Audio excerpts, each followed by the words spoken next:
Now we're starting section logarithmic properties. Remember in the last section we talked about how logs represent exponents.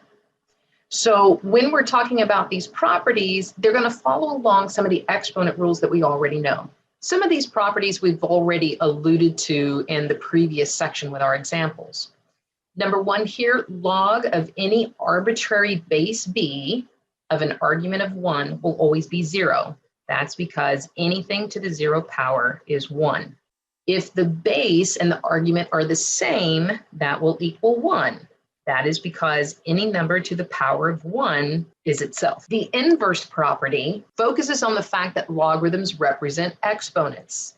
B to what power will give us m? Well, b is being taken to that power, therefore it gives us m. So these two bases must be the same. Likewise, if that base is within the argument, it equals r.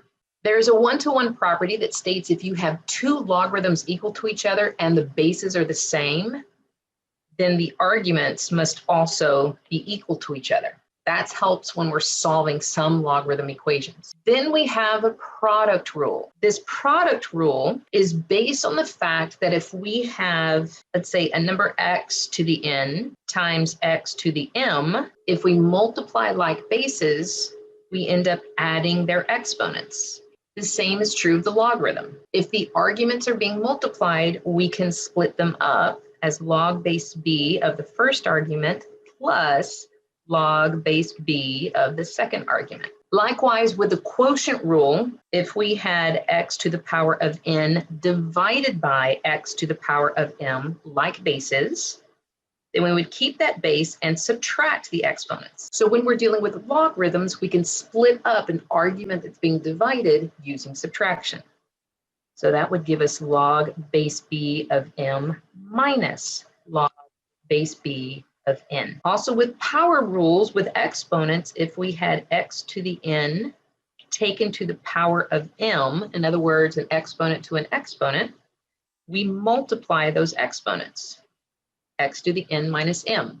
Logarithms follow the same format. If you have log base b of an argument m to the r, we can take that exponent and move it to the front and multiply that r times that logarithm that's representing an exponent of an argument m. Put an asterisk by this one or maybe highlight it. We're going to use this one a lot when solving exponential functions. This guy, just like the Pythagorean was the granddaddy in trig, this power rule here is kind of a granddaddy when we're solving exponential functions. It's the only way to get an exponent out of the exponent position. Last but not least, we have a change of base formula, log base b of m. And I realize some of your calculators now actually do different bases other than just common log and natural log. But the change of base formula you can do on any scientific calculator. It is the common log of your argument divided by the common log of your base. We can also use natural logarithm. It gives us the same ratio.